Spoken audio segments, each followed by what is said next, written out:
তীব্র তাপপ্রবাহের কারণে আরও ৩ দিনের হিট অ্যালার্ট জারি করেছে আবহাওয়া অফিস। তবে সিলেট ও চট্টগ্রাম বিভাগে বৃষ্টির সুখবর দিয়েছে অধিদপ্তর। হতে পারে দমকা হাওয়া সহ বৃষ্টি। এদিকে রোববার ২৪ ঘন্টায় সর্বোচ্চ তাপমাত্রা রেকর্ড হয়েছে যশোরে ৪২.২ ডিগ্রি সেলসিয়াস আর ঢাকায় ৩৯ ডিগ্রি সেলসিয়াস। এলো বেক্সিমকো বন্ড ১৫% মুনাফায় সর্বোচ্চ হারে সবার উপরে। দেশের ৮টি বিভাগের উপর দিয়েই বয়ে যাচ্ছে মৃদু থেকে অতি তীব্র তাপপ্রবাহ। গরমে জনগণের দুর্ভোগ চরমে।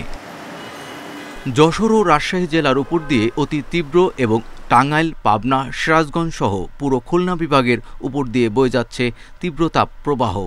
এছাড়া সিলেট ও চট্টগ্রাম বাদে দেশের অন্যান্য জেলায় রয়েছে মৃদু থেকে মাঝারি তাপপ্রবাহ।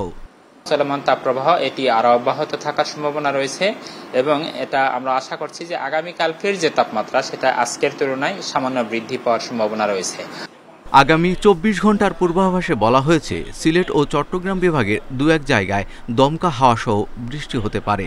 তবে এ সময়ে রাজধানী সহ দেশের অন্যান্য অঞ্চলের তাপমাত্রা কিছুটা বাড়বে।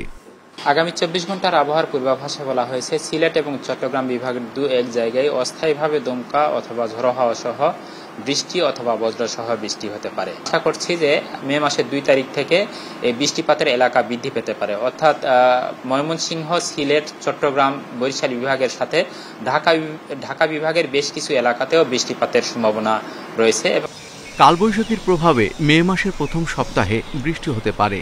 এ বৃষ্টিতে তাপমাত্রা তেমন কমবে না, তবে এ তাপপ্রবাহ কমতে পারে মে মাসের শেষ সপ্তাহে। Khandakar Hafizur Rahman, Independent News, Dhaka.